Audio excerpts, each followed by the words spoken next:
Oi, gente! Esse é o Canal da Saudade. Canal YouTube Eli Correia Oficial. Eu estou esperando a sua carta. Mande a sua história para esse e-mail: cartasaudadeelicorreia@gmail.com. Estou aguardando. E antes de você acompanhar mais uma história de saudade, uma frase, um pensamento para você refletir. O desespero não contribuirá em nada. É preciso equilíbrio e paciência para vencer as tribulações da vida. Analise isso. Pense nisso. E no canal YouTube Eli Correia Oficial, Os Olhos de Jesus. Foi simplesmente uma verdadeira maravilha o fato que aconteceu naquela cidade mineira, que é exemplo de tantas outras cidades, de tantas outras localidades.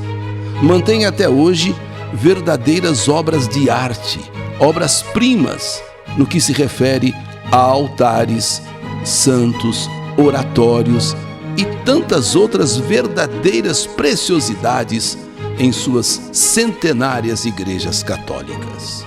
Vou narrar aqui um fato relacionado a uma das tantas maravilhas existentes em uma dessas igrejas, e que até então poucas pessoas têm conhecimento. E isso se deve ao fato de não observarem detalhadamente algo incomum que existe em uma dessas obras que podemos dizer é perfeita em todos os detalhes, e principalmente naqueles olhos. Olhos divinos, olhos ternos e tão lindos. E que até então, eu própria, que todos os anos, junto com minha família, a gente passa o Natal e Ano Novo nessa cidade chamada Oliveiras, nunca tinha observado com a atenção que precisa ser notada. Sim, eu mesma nunca tinha percebido, nunca tinha visto, porque eu nunca tinha observado com a atenção necessária. Quem visita esta localidade de Oliveiras tem oportunidade de conhecer, por exemplo, obras de Aleijadinho, além de museus com tantas relíquias. Mas foi a questão de uns 3 anos atrás, quando mais uma vez estivemos lá com a família do meu marido para passar Natal e Ano Novo. Logo no dia seguinte, eu já fui cedinho à igreja de São Francisco, que fica bem próxima à casa dos meus sogros. E ali, como sempre faço, quando estou lá, me ajoelhei bem no centro da igreja, próximo ao altar central, onde está o Cristo crucificado. Fiz minhas preces, admirei outros altares, rezei bastante e voltei para a casa dos meus sogros toda feliz por ter visitado mais uma vez a igreja de São Francisco. Na casa dos meus sogros, quando eu voltei da igreja, estava uma senhora vizinha, a dona Cândida, 76 anos, muito amiga da família dos meus sogros. E então contei para ela que eu estava chegando da igreja e toda feliz, toda contente, porque mais uma vez eu tinha ido na igreja de São Francisco. E ela me disse então que eu fiz muito bem de ir até aquela igreja, porque ela mesma, com 76 anos, apesar da sua idade, todos os dias vai lá para rezar, pois isso faz com que ela se sinta muito bem, cada dia se sinta melhor. E foi aí que ela me perguntou: você reparou o Cristo crucificado? Você olhou bem nos detalhes daquele Cristo crucificado? Eu respondi para ela que sim, que eu havia ficado, aliás, um bom tempo ajoelhada diante daquele Cristo, rezando bastante. Mas perguntei a ela o porquê da pergunta dela, se eu reparei bem o Cristo crucificado. Por que a senhora me pergunta isso, dona Cândida? E ela me respondeu: já vi que você não observou bem. Assim que puder, volte lá.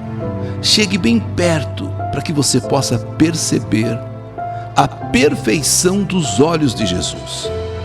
Mas você precisa chegar bem perto mesmo para ver a perfeição do brilho dos olhos dele. Você vai reparar que parecem de verdade. Parecem olhos assim vivos, como se fosse de um ser vivo mesmo. Eu tenho certeza que depois disso você vai sair ainda melhor da igreja, deslumbrada de lá. E quando a gente se encontrar de novo, eu vou te contar sobre esse caso tão bonito, os olhos de Jesus que parecem vivos. Aquilo me despertou muita curiosidade. Tanto que no dia seguinte, assim que eu acordei, levantei, eu quis ir até a igreja. Não, agora eu vou à igreja e vou observar os olhos de Cristo, como Dona Cândida falou. Só que dessa vez, de manhãzinha, que eu fui para a igreja, meu marido, que também ficou muito curioso, me acompanhou. Chegamos na igreja, nos aproximamos o mais que pudemos daquele Cristo crucificado. E eu e meu marido, mais do que nunca agora, olhamos atentamente aos olhos de Jesus, como pediu Dona Cândida, a vizinha dos meus sogros. Eu e meu marido então começamos a olhar atentamente. E de fato, eu pude perceber ali o quanto aquela senhora tinha razão, a Dona Cândida. Realmente agora, olhando mesmo, assim, nitidamente dava-se a impressão de serem olhos vivos. Algo impressionante, lindo demais. Meu marido ficou maravilhado com aquela rara beleza dos olhos daquele Cristo crucificado. Uma perfeição tamanha aos olhos de Jesus que pareciam realmente que eram olhos de um ser vivo, e não de uma escultura, e não daquele Cristo crucificado. Meu marido, que havia levado o celular, não perdeu tempo. Começou então a filmar o Cristo no todo e principalmente seus olhos de tão rara beleza. Impressionante. Parece que aqueles olhos se comunicavam com você. Parece que aqueles olhos tinham vida, conversavam com você. Passando 2 dias, me encontrei com Dona Cândida, a vizinha que havia me falado sobre os olhos de Cristo. E ela me perguntou: e então, voltou lá na igreja para observar melhor os olhos do Cristo? Eu respondi que sim, e que ela estava com razão. Aqueles olhos eram incrivelmente lindos e de fato pareciam olhos vivos de um ser vivo. Eu disse a ela que inclusive meu marido, ele filmou com o celular e também ele ficou impressionado com aquela maravilha. Então ela disse que ia me contar a respeito daqueles olhos, porque desde o tempo dos pais dela já se falava dessa história. Imagine, Dona Cândida com 76, então era realmente uma história muito antiga, se desde os tempos dos pais. E ela começou a contar. Quando os portugueses, holandeses e espanhóis vieram para Minas Gerais, começaram a construir igrejas. Assim que terminaram essa de São Francisco, começaram a esculpir esse Cristo crucificado em cima de uma tábua. Demorou muito tempo até que finalmente essa obra-prima foi concluída. Só que agora, aqueles artistas estavam às voltas com um problema. Sim, os detalhes dos olhos. Eles iriam esculpir os olhos, mas queriam que os olhos fossem assim, verdadeiramente olhos vivos. Mas quem faria esse trabalho? Eles não conseguiam. Tentaram e não conseguiam. Então, na verdade, nem eles conseguiam, como também não encontravam ninguém que tivesse a competência e talento para tal trabalho. O trabalho de esculpir os olhos de Cristo.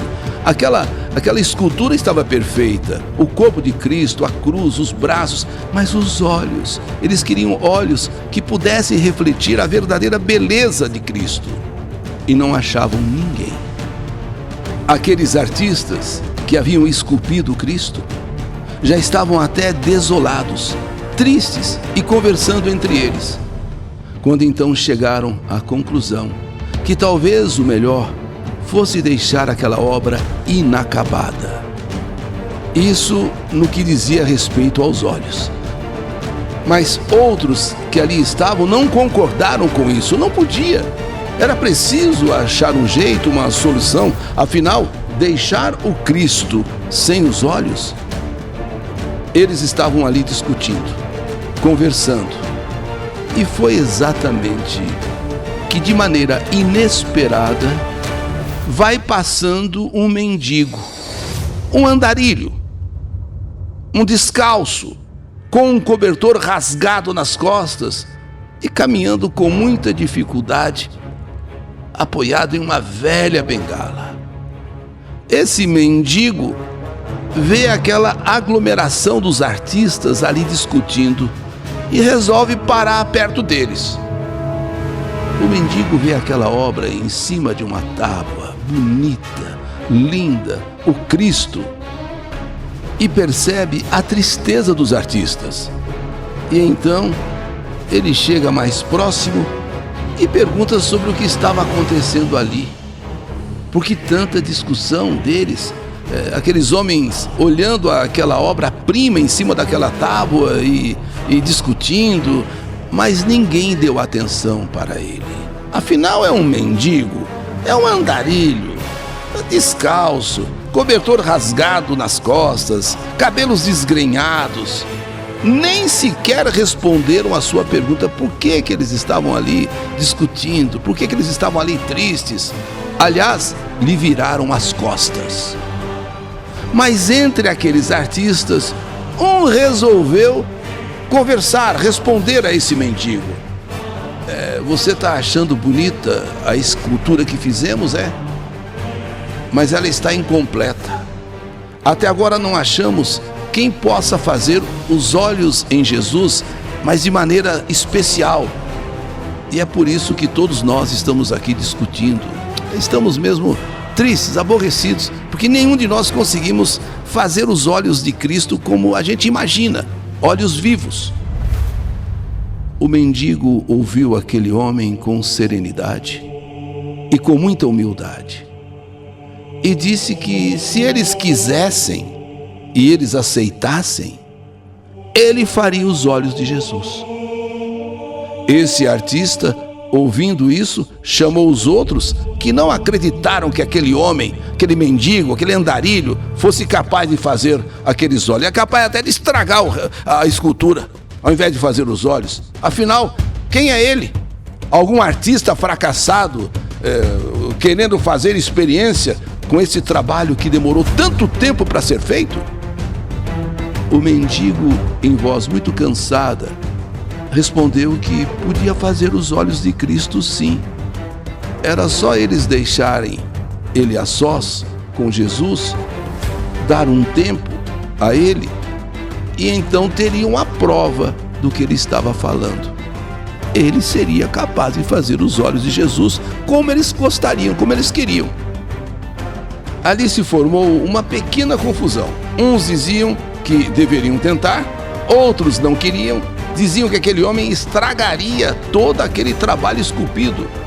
Mas por fim, resolveram que tudo bem, que ele colocasse então os olhos em Cristo, porque já que eles não estavam conseguindo, todos se afastaram dali. Deixaram o velho, aquele mendigo, a sós com aquela obra. E de longe, eles viam o homem pegando algumas ferramentas e começando um trabalho. Passou um tempo E o homem então acena com a mão para que os artistas se aproximem. Sinal que o trabalho havia sido concluído, que ele havia terminado o trabalho, ou que tudo havia sido estragado. Quando os artistas chegaram perto, eles não acreditaram. Jesus estava com aqueles olhos divinos, como eles imaginavam, porém não conseguiam fazer aqueles olhos. E de repente, um andarilho, um mendigo, todo rasgado, desgrenhado, cobertor rasgado nas costas, vem e faz aquilo que realmente eles não conseguiram fazer, não estavam conseguindo fazer. Eles não acreditaram, não acreditaram. Jesus já estava agora com aqueles olhos divinos. Como aquilo poderia ter acontecido?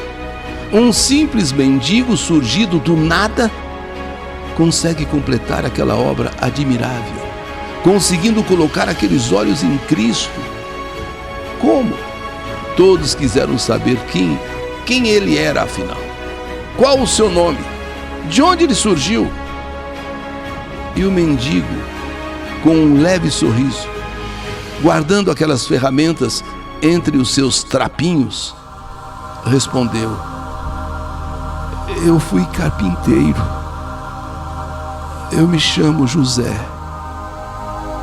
E agora eu preciso ir embora. Vocês já têm o meu filho completo agora. E dizendo isso, o mendigo se pôs a caminhar com aquele cobertor rasgado nas costas, apoiado naquela velha bengala, descalço. Os artistas, sem entender nada, contemplavam aqueles olhos recém-feitos. Eles queriam falar mais com aquele mendigo, queriam saber, enfim, quem realmente ele era. Mas ele que veio do nada, surgiu ali do nada, de repente, do nada, desapareceu, sumiu. Aquele Cristo tão lindo foi colocado no altar-mor da igreja. Após tudo feito, aqueles artistas não tiveram dúvida de uma coisa: o mendigo, de nome José, aquele carpinteiro, não poderia ser outro senão o pai adotivo de Jesus, que surgiu para completar aquela obra. Afinal, quem mais a não ser um pai para dar tanta vida, tanta autenticidade e brilho aos olhos de seu filho, fazendo-os parecer legítimos, verdadeiros, olhos de um ser vivo. Essa imagem continua na igreja de São Francisco até hoje. Quem um dia vier a Oliveiras e queira conhecer esse Cristo crucificado, olhe bem em seus olhos, veja o brilho, veja que seus olhos conversam com você, tocando o seu coração. Olhos vivos, olhos de Jesus, olhos feitos por José, o carpinteiro, pai adotivo de Jesus. Essa é mais uma história que a vida escreveu. Que saudade de você! Os Olhos de Jesus. História do canal YouTube Eli Correia Oficial.